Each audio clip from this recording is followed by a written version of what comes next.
1935 সাল জন্ম হলো বাংলা সাংস্কৃতিক জগতের 3 নক্ষত্রের, শ্রী শীর্ষেন্দু মুখোপাধ্যায়, শ্রী সৌমিত্র চট্টোপাধ্যায় এবং তৃতীয় জন হলেন এমন একজন মানুষ যার কথাই এখন বলব। সেই নক্ষত্র যিনি বাঙালি জীবনে কাল্ট হয়ে আছেন, চির উজ্জ্বল হয়ে আছেন। সালটা 1960-61 হবে। তিনি জড়িয়ে পড়লেন এক নাট্যগোষ্ঠীর সঙ্গে। মোড় ঘুরতে শুরু করলো জীবনের। সেই শুরু। তারপর দীর্ঘ প্রায় 65 বছর ধরে আজও তিনি রয়েছেন তার সেই শিল্পধারার সঙ্গে। তার জীবন জুড়ে রয়ে গেছে মঞ্চ নাটক। মহিরুহ সমান এই মানুষ আজ অসংখ্য শিল্পীর অনুপ্রেরণা। তার দেখানো পথে, তার শিক্ষায় শিক্ষিত, দীক্ষায় দীক্ষিত কত গুণী শিল্পীকে আমরা পেয়েছি পরবর্তী প্রজন্ম। যার শিল্প মানুষের কথা বলার দৃপ্ত স্বর, মানুষের প্রতিবাদের মঞ্চ। এক নাট্য সাধক, তিনি সব সময় গেয়েছেন জীবনের জয়গান। আসুন দেখা যায়। 47-এর 1 শ্যামবাজার স্ট্রিট। ফুটপাত জুড়ে ভিড়, চলছে নাটকের রিহার্সাল। কার নাটক? খোকনদার নাটক। পাড়ার দাদা খোকনদা। ফুটবল, ক্রিকেট বা পড়াশোনা সবেতেই তিনি প্রথম। মনীন্দ্র কলেজে তাঁর আলাপ অজিতেশ বন্দ্যোপাধ্যায়ের সঙ্গে। বন্ধুর হাত ধরেই জড়িয়ে পড়লেন বামপন্থী রাজনীতিতে। বিশ্ববিদ্যালয়ে অভিনয় করলেন থানা থেকে আসছি নাটকে। শুরু হলো তার থিয়েটারের পথ চলা। 1960 নান্দিকারের জন্ম। অজিতেশ বন্দ্যোপাধ্যায় তার পরিচয় করালেন থিয়েটার পাগল অসিত বন্দ্যোপাধ্যায়, দীপেন সেনগুপ্ত, সত্যেন মিত্র, অজয় গাঙ্গুলি, চিন্ময় রায়ের সঙ্গে। বিশ্ববিদ্যালয়ে থিয়েটার করবেন বলে অনুবাদ করেছিলেন নাট্যকারের সন্ধানে 6টি চরিত্র। সেই স্ক্রিপ্টটি তুলে দিলেন নান্দিকারের প্রাণপুরুষ অজিতেশের হাতে। স্বেচ্ছায় কাঁধে তুলে নিলেন নান্দিকারের সাংগঠনিক দায়িত্ব। নাট্যকারের সন্ধানে 6টি চরিত্র মাইলস্টোন হয়ে দাঁড়ালো বাংলা থিয়েটারে। এরপর একের পর এক মঞ্চ সফল নাটক। আন্তিগণে। ফুটবলে কালিদার চরিত্র আজও দর্শকদের স্মৃতির মণিকোঠায় উজ্জ্বল।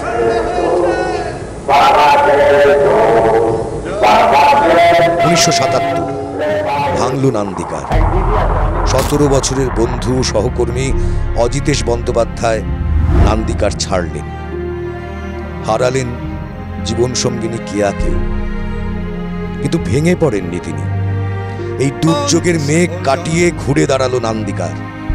তার হাত ধরেই প্রধান নির্দেশক হিসেবে আত্মপ্রকাশ করলেন তিনি। লিখলেন খড়ির গণ্ডি। অভিনয় করলেন তার দ্বিতীয় স্ত্রী স্বাতিলেখা। আমার জন্য দরজার কোণায় দাঁড়িয়ে থেকো না। ঘেন্নায় প্রতিশোধের জ্বালায় তোর চোখ চকচক করছে রে অকম্মা।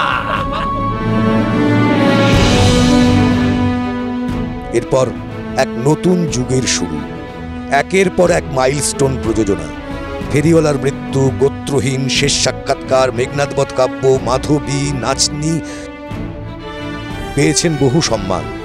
সঙ্গীত নাটক একাডেমি পুরস্কার, বঙ্গবিভূষণ, অনুকূল সম্মান। শুধু কি নাটক, কাজ করেছেন তপন সিনহার সঙ্গে গল্প হলেও সত্যি ও সাগিনা মাহাতো সিনেমায়। হলিউডের পরিচালক রোল্যান্ড জোফের সঙ্গে সিটি অফ জয় সিনেমায়। 90 বছর বয়সে আজও তিনি যুবক, আজও হিরো। 64 বছর ধরে একটি নাট্যদলের শির দ্বারা আজও প্রথম তিনি।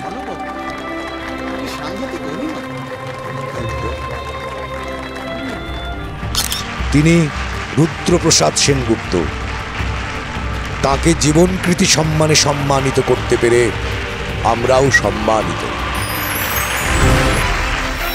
TV9 বাংলা নক্ষত্র সম্মান লাইফ টাইম অ্যাচিভমেন্ট সম্মানে সম্মানিত শ্রী রুদ্রপ্রসাদ সেনগুপ্ত।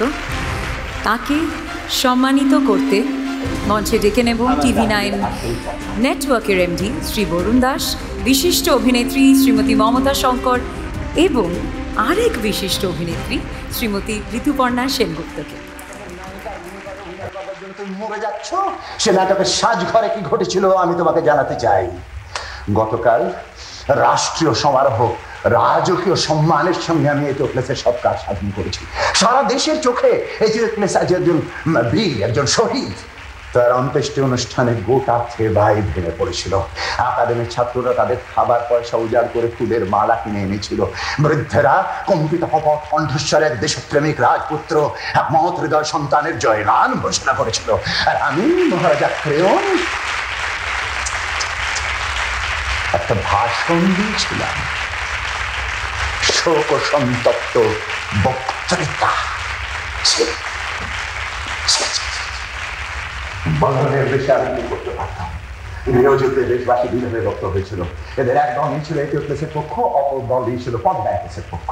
কিন্তু এই দুটি নেতাই যে ক্ষুদ্র স্বার্থান্বেষী, এই সত্য বুঝবার বুদ্ধি বা সাহস জনগণের ছিল না।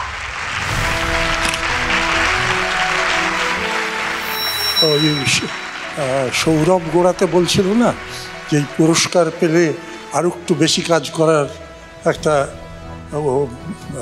অনুপ্রেরণা ঘটে। তা সেটা আমার মতো মানুষের ক্ষেত্রে 90 বছর বয়সে আর কত আগে যাব?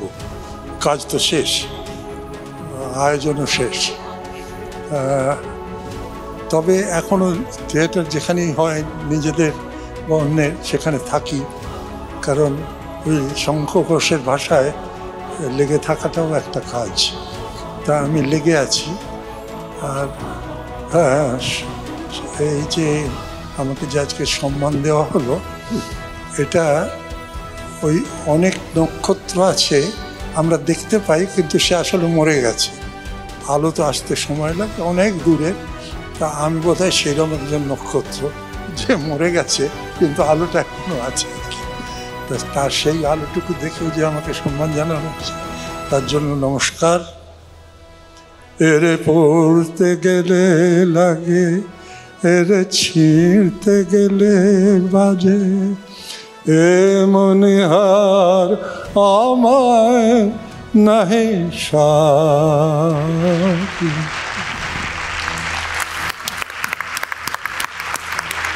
এবার আমাদের সকলের প্রিয় মমদি, দুটো কথা, তিনটে কথা ওনাকে নিয়ে, কিছু স্মৃতি। মানে ওনাকে নিয়ে কি বলবো, ওনাকে নিয়ে বলতে যাওয়াটা আমার ধৃষ্টতা। মানে আজকে এইখানে এসে ওনার হাতে, মানে ওনার সঙ্গে এক স্টেজে এইখানে মঞ্চে দাঁড়াচ্ছি, এটাই আমার কাছে একটা বিরাট ব্যাপার। আর এই যে আজকের এই অনুষ্ঠানটা এত ভালো লাগছে, কি বলবো, অনেক অনুষ্ঠানে যাই যেখানে অনেক ভীষণ এন্টারটেইনিং প্রোগ্রামস থাকে, সব কিছু থাকে, সব অনেক কিছু থাকে, কিন্তু এখানে এসে আপনাদের মানে সঙ্গে থেকে এবং যারা এখানে যাদের যাদের খুঁজে আনা হয়েছে তাদের প্রত্যেকের কথা শুনে, এই যে কথা বলতে তাদের সুযোগটা দেওয়া হচ্ছে, এবং সেই কথা শুনে মানে কোথায় এত মানে মনে হচ্ছে যে কি করছি, কতটুকু করছি, কি করতে পারছি, মানে কত ভালো ভালো কাজ পৃথিবীতে হচ্ছে যেগুলো আমরা জানতে পারছি না। এবং ধন্যবাদ জানাবো TV9-কে যে এই সুযোগটা আমাদের করে দিলেন। এবং রুদ্রদা, আপনাকে কি বলে প্রণাম জানাবো, মানে আপনাকে প্রণাম জানানোর, মানে আপনার কাছে সঙ্গে এরকম দাঁড়িয়েছি, এটাই আমার সৌভাগ্য। ধন্যবাদ। আপনি খুব ভালো থাকুন, অনেক দিন ভালো কাজ করুন, আরো আরো আরো। এবার অনুরোধ জানাবো শ্রীমতী ঋতুপর্ণা সেনগুপ্তকে কিছু বলার জন্য। নমস্কার, শুভ সন্ধ্যা। ধৃষ্টতা তো আমার যে এইরকম মানুষদের সাথে আমি যে মঞ্চ শেয়ার করতে পারছি, এটাই আমার কাছে অনেক বড় পাওয়া। এবং এই মানুষটির কাছে শুধুই বলতে পারি যে মাথা নত করে থাকাটাই হচ্ছে আমাদের কাজ। আর মমদির মতো একজন অসাধারণ মানুষ, একজন অসাধারণ শিল্পী, আঙ্কেলের মতো এরকম একজন মহান ব্যক্তিত্ব বলবো, মানে যিনি তার জীবনের শ্রেষ্ঠ কিছু কাজ আমাদের সামনে রেখেছেন এবং করে যাচ্ছেন।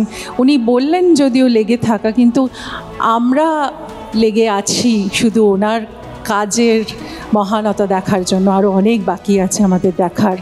আর TV9কে অনেক অনেক ধন্যবাদ যে আমাদের ঋদ্ধ করার জন্য, যেই মানুষদের এই মঞ্চে আমরা পেলাম, তারা কোথায় আছে, কিভাবে আছে, তারা কি করছে সমাজের জন্য, তার উপর এই আলোকপাত আমাদের সামনে নিয়ে আসা, এটাই আমাদের কাছে অনেক বড় পাওয়া। আজকে আমরা ঋদ্ধ হয়েছি, সমৃদ্ধ হয়েছি এই মানুষগুলোকে দেখে, এই মানুষদের সান্নিধ্যে এসে। Thank you TV9, thank you Barun, thank you the entire team, যারা এই রিসার্চ ওয়ার্ক করছেন, যারা কিউরেট করেছেন এই অদ্ভুত সুন্দর মানুষগুলোকে, যাদের দেখে আমরা একটু হলেও সবাই ইন্সপায়ার হব যে নিজের জন্য না, একটু সবার জন্য কিছু করার।